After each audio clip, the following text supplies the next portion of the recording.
Bonjour, aujourd'hui dans notre série d'interviews consacrée à la continuité d'action pour l'emploi-formation en période de confinement, trois invités pour parler du réseau des Greta. Bonjour Isabelle Meyer, vous êtes conseillère en formation continue, responsable communication à la DAFPIC, c'est la délégation académique à la formation professionnelle initiale et continue de l'Académie de Paris. Bonjour. Bonjour Sophie Choukroun, vous êtes stagiaire en BTS support à l'action managériale au Greta Météor à Paris. Et Bonjour. enfin, bonjour Joanne Boitiot, vous êtes responsable du site de formation Balzac du Greta Météor. Météor, c'est pour métier du tertiaire, de l'hôtellerie et de la restauration. Alors on va commencer avec vous, Isabelle Mayer. Est-ce que vous pouvez en quelques mots nous présenter le réseau des Greta ? Oui, bien sûr. Le réseau des Greta, c'est un réseau national de formation continue de l'éducation nationale. Nous dispensons des prestations de formation, de bilan de compétences et d'accompagnement à la validation des acquis de l'expérience. Nous travaillons depuis longtemps déjà avec des outils numériques, mais bien sûr, depuis le 16 mars, nous avons dû adapter nos prestations en présentiel. Nos équipes sur le terrain ont été très réactives afin d'assurer cette continuité pédagogique et le suivi de tous nos stagiaires. L'Académie de Paris a 4 Greta couvrant des domaines d'activité différents. Et là, vous allez entendre le témoignage du Greta Météor Paris sur la façon dont ils ont su s'adapter à cette situation exceptionnelle pratiquement du jour au lendemain. Merci beaucoup Isabelle Meyer. Oui, vous le disiez, le Greta, comme tous les établissements d'enseignement ou organismes de formation, ont dû s'adapter aux mesures de confinement prises par le gouvernement pour contrer l'épidémie de Covid-19. Joanne Boitiot, en tant que responsable de formation, comment avez-vous appréhendé tout cela ? Alors effectivement, le Greta Météor étant accueilli dans plus d'une quinzaine de lycées adhérents, le phénomène du partage n'est pas étranger totalement à l'organisation, mais cette situation particulière nous a forcé à mettre en place des mesures plus avancées, qui avaient déjà été expérimentées lors des grèves, des perturbations des transports au mois de décembre, et qui a été ici donc renforcée grâce à la mobilisation donc de ressources informatiques et de l'outil Office Teams que nous avons développé dans la mise en œuvre d'une gestion de classe générale et complète.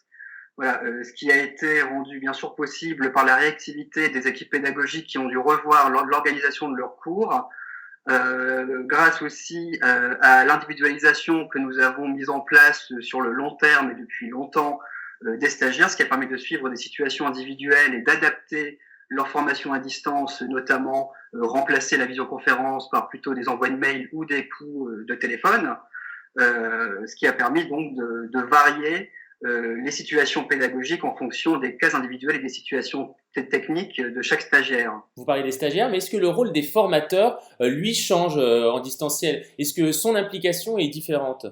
Alors l'implication est différente et elle est plus forte parce qu'un cours en distanciel s'organise de manière différente dans la rythmique du cours, dans le séquençage des activités, et le formateur devient effectivement aussi en quelque sorte ingénieur informatique quand il doit gérer et se former, s'auto-former dans différents outils, parce qu'on a laissé bien sûr au formateur la liberté pédagogique de choisir les outils avec lesquels il se sentait le plus à l'aise.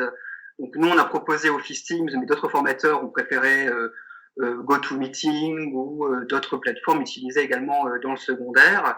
Et donc le formateur, il est devenu un accompagnant encore plus fort lors des formations parce que le contact était encore plus régulier que dans le présentiel finalement, pour compenser la communication non verbale qui à distance bien sûr s'efface. Oui, donc contrairement à ce que l'on pourrait penser, le suivi, l'accompagnement est pas du tout moindre en distanciel, c'est même l'opposé en fait, ce que vous nous dites. Oui, tout à fait. Ouais. Donc l'accompagnement est déjà ne connaît plus d'horaire la plupart du temps, et l'accompagnement se diversifie, se ramifie à travers différents outils. Donc les formateurs sont formés également par les équipes administratives, par les ressources internes que nous avons, heureusement, et aussi le rectorat lui-même met en place des classes virtuelles pour former les formateurs à utiliser des classes virtuelles. Et est-ce qu'il y avait déjà du distanciel inclus dans les formations que vous dispensiez ou ça a été un peu un passage forcé? Alors, dans nos formations sur le site de Balzac, la formation à distance ne faisait pas partie du parcours de formation. Il était proposé en plus via des plateformes en ligne, d'exercices, etc. Mais là, la formation à distance a été intégrée de manière, rapide et forcée pour les formations que nous avons sur le site, qui sont des BTS et des licences.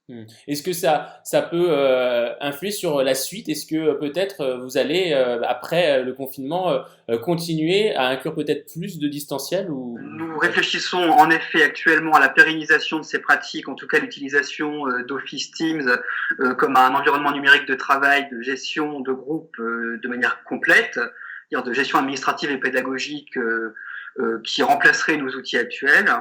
Et nous utilisons également ces outils pour le recrutement des futures promotions actuellement. Donc voilà, donc le distanciel maintenant commence à capter toutes nos activités. Donc bien sûr, nos financeurs, nos partenaires demandent de la formation à distance intégrée dans les parcours. Donc ce sera bien sûr une réflexion à mener. Nous y pensons, mais ça ne pourra pas remplacer en tout cas la formation en présentiel. Les formateurs nous le disent, c'est un bon complément, mais bien sûr ça ne peut pas remplacer le contact physique. Merci beaucoup Johan Boitiot pour ce témoignage du côté formateur. Qu'en est-il du côté des apprenants, des stagiaires en formation? Comment eux aussi s'adaptent? Je vous propose qu'on interroge Sophie. Bonjour, donc Sophie, on vous retrouve, vous êtes stagiaire en BTS, Sam en deuxième année sur le site Balzac également du Greta Météor. Alors Sam, c'est support à l'action managériale. Vous êtes en alternance. Sophie, concrètement, qu'est-ce que ça a changé pour vous dans vos méthodes d'apprentissage? Ça a changé pas mal de choses. C'est vrai que cette année, on peut pas dire qu'on ait été beaucoup chanceux, puisque nous avons d'abord eu les gilets jaunes, ensuite les grèves, et maintenant le Covid. C'est pas grave, c'est force des choses. Donc du coup, on a dû vraiment s'adapter. La difficulté, je dirais, elle est dans ce que disait Monsieur Boitiot, c'est-à-dire que nous n'avons plus de contact physique, et c'est vrai que c'est un peu compliqué pour des élèves de pas pouvoir solliciter nos professeurs comme nous le souhaiterions.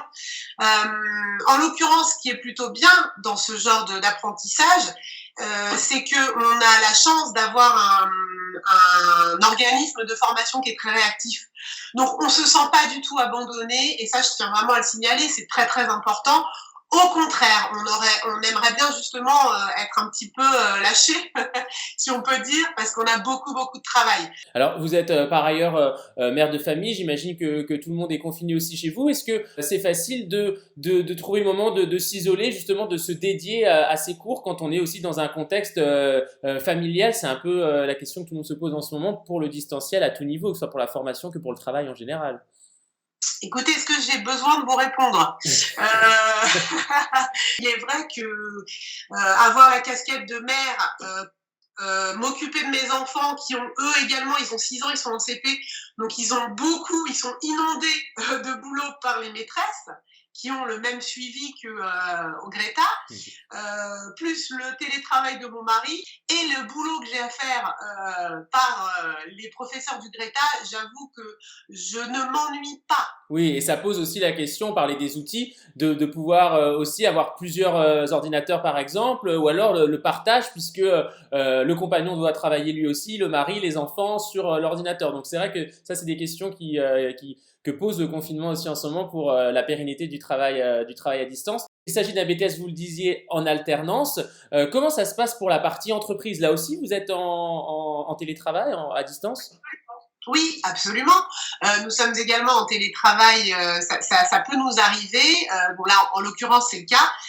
C'est vrai que c'est complexe. Moi, j'ai un travail d'assistante, donc je suis obligée d'assister. J'ai 60 personnes à assister justement. Et du coup, on a des outils à développer, des réunions sur Teams, des réunions sur Skype. On garde le contact comme ça, et j'avoue que ça se passe vraiment bien.